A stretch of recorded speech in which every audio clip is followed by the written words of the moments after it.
Hi, it's Katrina.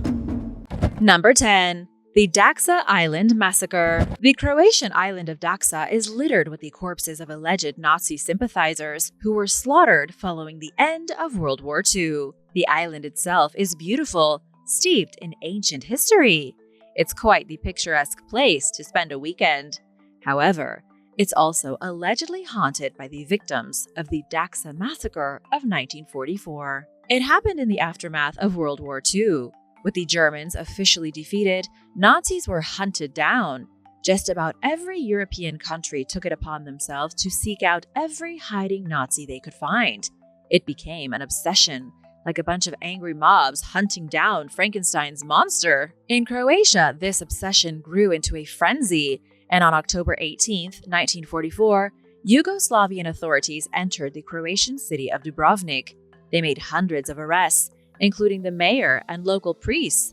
They arrested citizens whom they believed to be Nazi sympathizers. Days later, with no trial, the Yugoslavians rode to Daxa Island with their prisoners and executed every last one of them. The guilt of those executed has never been determined. In 2010, some of the bodies were given proper burials, but locals in Dubrovnik still claim the island is haunted. The island was up for sale recently, and the price tag was pretty low, yet there wasn't a single bid. Apparently, nobody wants to live on an island full of ghosts. Number 9. The Lost Tomb of Cleopatra. The fabled lost tomb of the Egyptian queen Cleopatra may have once been on an island. At least that's one of the theories. Experts say Cleopatra was born in the city of Alexandria, right on the northern coast of Egypt. They also say that she ruled from a grand palace right at the water's edge. But in the year 365 AD, a tsunami devastated the coast of Alexandria. Cleopatra's royal palace was destroyed, and a huge part of the city was plunged into the sea. Some scholars think Cleopatra's tomb was on that strip of coastline, and that her remains have been lost underwater ever since. However, there is another popular theory. 30 miles from the heart of Alexandria is the ancient city of Taposiris Magna. At the edge of the city are two famous ruins. One is an old lighthouse dating back thousands of years. The other is the Temple of Osiris. It's within this temple where scholars say Cleopatra's body may have been buried. Archaeologists recently uncovered two mummies from the temple. These mummies were high-status individuals, covered entirely in gold leaf.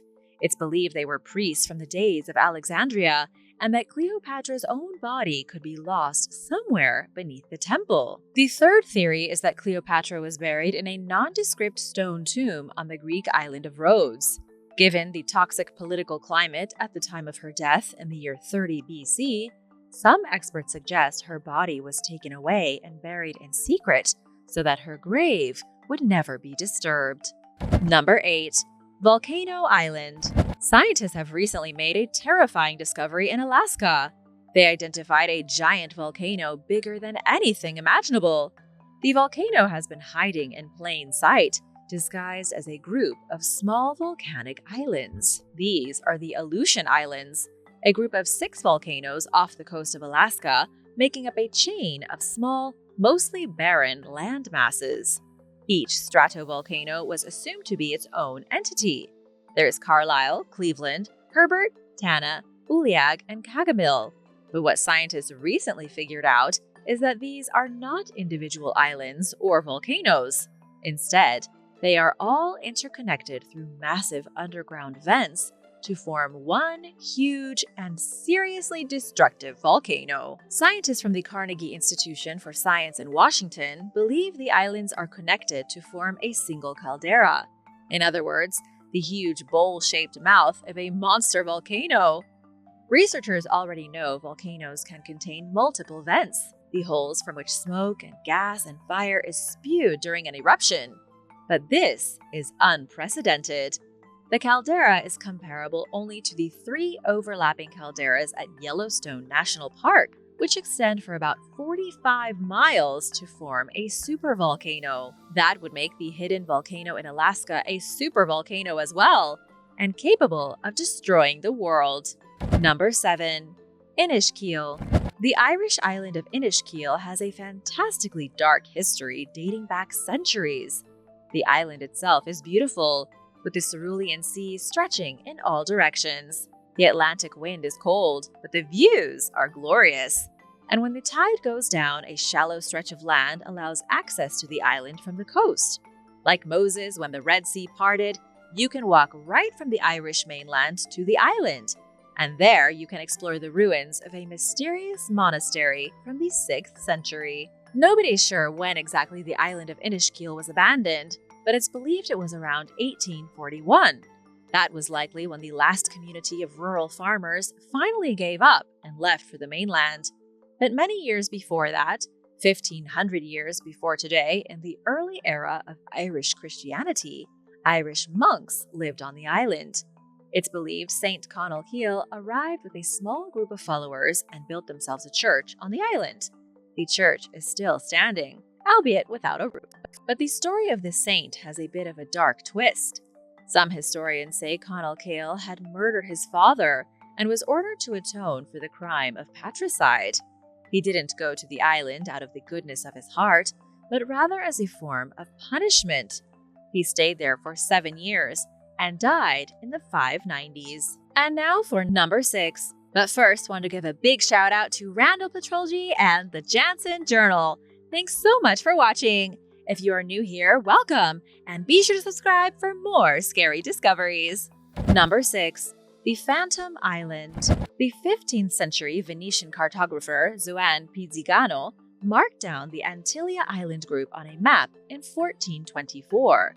The Antillia Islands is a mysterious group of islands off the coast of Portugal that no one has ever seen before. This mysterious map, called the Portolan Chart, was discovered in 1953 and is currently being held at the James Ford Bell Library at the University of Minnesota. The map itself shows Western Europe, Northwest Africa, and a huge part of the North Atlantic Ocean. It also shows the Madeira Islands, discovered by Portuguese sailors in 1419. It shows the Azores archipelago, but it also shows rectangular land masses right across from mainland Portugal. The islands across from Portugal are strange because they don't currently exist. Yet, according to legend, the main island of Antillia was settled when a group of Visigoth bishops fled mainland Europe after the Spanish conquest of 714. It was said that each bishop formed their very own settlement, and so the island became known as the Isle of Seven Cities. The legend was so popular that when Juan Pizzigano made his map, he included the islands despite having never seen them. The cartographers in the following decades and centuries then copied his map and added the islands themselves. For centuries, these islands existed in the minds of the Portuguese. In November of 1475, King Alfonso V of Portugal even granted the Isle of Seven Cities to the famous knight Bernal Teles, assuming he could find it. Number 5. The Island of the Druids. Anglesey Island is the largest island in Wales and the 7th biggest in the UK. In local Gaelic, it's called Ynys Môn, and some have argued that the island may have been the real-life location for the mythical land of Avalon. Avalon first appears in historical literature in 1136. Geoffrey of Monmouth, the same writer who made King Arthur famous, wrote tales of Avalon that have survived all the way until now. He claimed Avalon was where the sword Excalibur was forged, and where King Arthur went to recover after he was wounded at the Battle of Camlan. The legendary island was supposedly ruled by Arthur's sister Morgan, who was something of a sorceress. There have been a lot of alleged locations for where Avalon may have really been, or at least its inspiration. Some say the former island of Glastonbury Tor, and some say Anglesey Island. But even if Anglesey Island wasn't a mythical place, it was occupied by Druids over 4,000 years ago. The island is dotted with mysterious Druid burials, with the crumbling remains of ancient Bronze Age ceremonial sites. The whole place is brimming with Celtic history, passage tombs, and old villages that go back to the days of Rome. Number 4. The Lion of Kea. The Lion of Kea is an ancient sculpture on the Greek island of Kea, located in the Cyclades. The lion is a rock sculpture carved from the bedrock of a hill. It's puzzled scholars and archaeologists for centuries because no one knows what it's doing there. The sculpture appears to be completely random. It's not accompanied by any other artifacts or statues. Nobody knows who sculpted it or what it was made to represent. This isn't a small statue either. The lion is huge, 26 feet long and 9 feet tall. It looks as though it grows out of the island itself and looks an awful lot like a sphinx from ancient Egypt watching over the area. One of the theories is that the Lion of Kea was made to commemorate a legend from Greek mythology. In Greek myth, the island of Kea was originally inhabited by water nymphs who were so beautiful they made the gods jealous. Hating the nymphs for their beauty, the gods agreed to send a lion to destroy the island and chase the nymphs away. The stone lion that still stands may have been part of a temple built to commemorate the myth and celebrate the fact that the island was never completely destroyed. Number 3. Lindisfarne Holy Island. Lindisfarne Island is one of the most historically rich islands in England. It was the site of the first Viking invasion. It has a deep religious history, and archaeologists have just found the oldest prayer beads in England on its shores. Archaeologists were digging at an ancient burial site on the island when they came across the necklace of prayer beads. According to the researchers from the University of Durham, the necklace was inside a man's grave. The beads were made from the vertebrae of salmon sometime in the 8th century AD. The salmon vertebrae is quite interesting because it shows how early Christian worshippers incorporated fish as a form of symbolism. Ever since the death of Christ, fish has been an emblem of Christianity. Finding such a unique Christian artifact on Lindisfarne is hardly a surprise. Lindisfarne is also known as the Holy Island because it's been a sanctuary for Christians starting in the 7th century. When England was still dominated by Anglo-Saxon culture, Christians sought refuge on the island so that they could pray to God in peace. They built a grand monastery in 635, a place where monks lived and worshipped in relative peace. Most of these old religious buildings are nothing but crumbling ruins today, but the whole island is covered in archaeological treasure. The island was also the first place the Vikings landed in British territory in the late 8th century. They pillaged the Christian sanctuaries and murdered all the monks. Number 2. Santorini or Atlantis. Santorini, an island in Greece, was the home of the Minoan civilization 3,000 years ago. It was a great and mighty island with powerful cities, tall buildings, rich palaces, and advanced technology. But in the year 1650 BC, there was a volcanic eruption.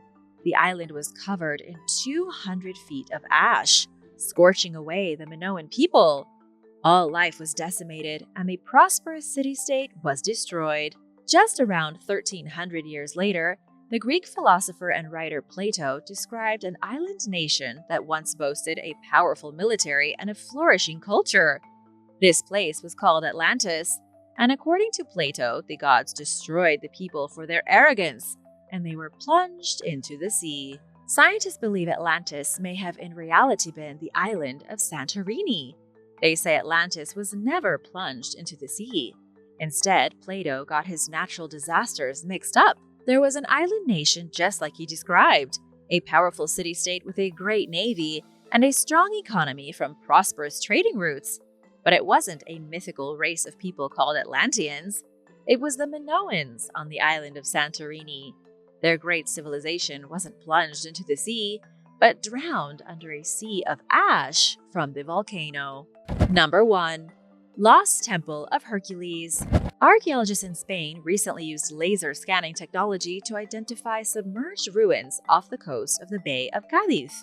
They found what experts have called one of the holy grails of archaeology. Francisco José García, an archaeologist from the University of Seville, called the discovery spectacular.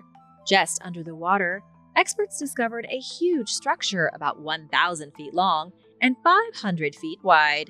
The structure is an exact match to ancient descriptions of the mythical Temple of Hercules, which stood on top of an island 3,000 years ago.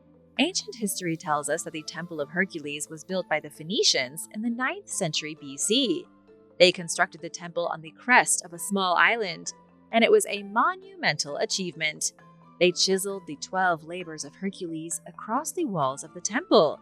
It had an eternal flame kept forever burning by a dedicated priest, and it was a great pilgrimage site visited by Greeks and Romans alike. But then something must have happened. Researchers believe sometime after the 1st century AD, the water level rose. What had originally been an island was quickly swallowed by the sea, and the temple was lost. Archaeologists also discovered the remains of a harbor and a dock just south of the temple, proving that people had once docked their boats here. Thanks for watching! Which of these ancient islands would you love to explore for yourself? Or have you already? Let me know in the comments below, and be sure to hit that subscribe button, and I'll see you next time.